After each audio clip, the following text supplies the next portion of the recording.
আমি তো হিন্দুদের ছোট জাত, নিচু জাত। হিন্দুদের জাত আছে চারটা। কয়টা? ঘুমায় পড়ছেন না তো নাকি? জাত আছে কয়টা? চারটা।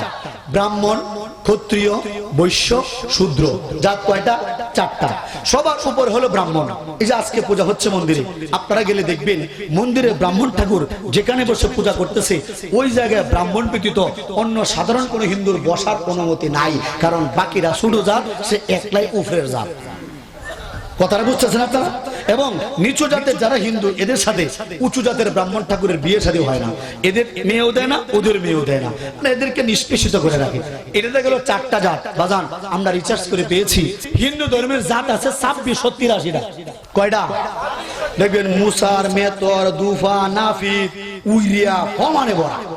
এর মানে হইল এদেরকে জাতে বিভক্ত করে রেখেছে, দলে উপদলে বিভক্ত করেছে, যাতে করে এরা সত্য জিনিসটা বুঝতে না পারে। কথাটা বুঝতেছেন আপনারা? এই যে মন্দিরে ঠাকুর যে পূজা করে মন্ত্র পড়ে না, মন্ত্র পড়ে ওই জায়গায় অন্য সাধারণ হিন্দু আসতে পারে না, দূরে থাকে। দূরে থেকে যখন মন্ত্রগুলা পড়ে, মন্ত্র যা মন চায় তাই পড়ে। বাদান যা মন চায় তাই পড়ে। এখানে হাফেজ সাহেব আছেন, কেউ হাফেজ সাহেব? হাফেজ সাহেব এই যে আমার মাদ্রাসা শিক্ষক আছে ভাই, হাফেজ সাহেব মাশাআল্লাহ। আচ্ছা আপনাদের এলাকায় মসজিদে খতম তারাবি হয় না? খতম তারাবির মধ্যে হাফেজ সাহেব মিনিমাম কয়জন লাগে? সর্বনিম্ন হলেও 2 জন। একজন সামনে পড়ায়, আরেকজন পিছনে থাকে, ভুল হলে লোক বাঁধে। কথা বলেন ঠিক কিনা? আমরা দেখেছি হিন্দুরা যদি 3 ভাই হয়, 4 ভাই হয়, 5 ভাই হয়, 5 ভাই হয়, তো 3 ভাই হলে 3 ভাই 3 বাড়িতে পূজা করতে যায়। এখন সে যে ভুল বলতেছে না সঠিক বলতেছে, এই কথাগুলো হিন্দুরা কখনো চিন্তা করে না। আমরা বয়ান করার পরে অনেক শিক্ষিত হিন্দু যুবকেরা এগুলো শুনে মুসলমান হয়। এই জন্য এগুলো আমাদের বলার দরকার আছে না নাই? কথা বলেন আছে না নাই?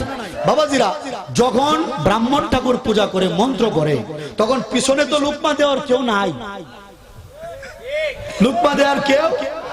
যে কারণে একজন ঠাকুর কি বলো বলো বলো বলো বলো বলো পড়লো না পড়লো, এই বলো বলো বলো বলো লুকমা দেওয়ার মতো অন্য কোনো বলো বলো নাই।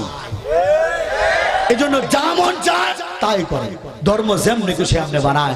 এটা মানব রচিত ধর্ম। কথা বলেন ঠিক কিনা? হুজুরের কথাগুলো নিশ্চয়ই আপনারা শুনতে পারছেন। হুজুর এখানে যেই কথাগুলো তুলে ধরছেন হিন্দু ধর্মের কথা, তো এখানে হুজুর সর্বপ্রথম তুলে ধরছেন যে হিন্দু ধর্মে নাকি অনেক জাত আছে, তো উচ্চ জাত, নিম্ন জাত, এইভাবে অনেক জাত আছে।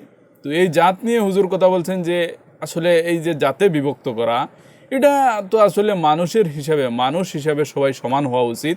কারণ মানুষের মধ্যে আবার বিভাজন করা, এক ধর্মের মধ্যে থাকে, যদি অন্য ধর্ম হইতো তখন একটা ব্যবধান ছিল, কিন্তু ধর্ম এক, সবাই এক মানতেছে, একইভাবে চলতেছে, তারপরও এটা কেন? আর তারপরে আরও একটা কথা যে দেখেন, ধর্ম নিয়ে বাড়াবাড়ি করে, ধরেন হিন্দু, মুসলিম, বৌদ্ধ, খ্রিস্টান যে কোনো ধর্মেরই হোক না কেন, এই ধর্ম নিয়ে মোটামুটি কথা বলতে গিয়ে মানুষের মধ্যে জাত বিভাজন করা বা এটা অনেক খারাপ বিষয়।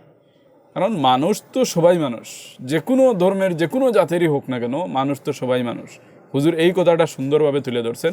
আর আরও একটা কথা তুলে ধরছেন, ওই কথাটা নিয়ে আপনাদের মতামত আপনারা কমেন্টের মধ্যে জানাবেন। যদি ভিডিওটা ভালো লাগে লাইক করে শেয়ার করে দেবেন।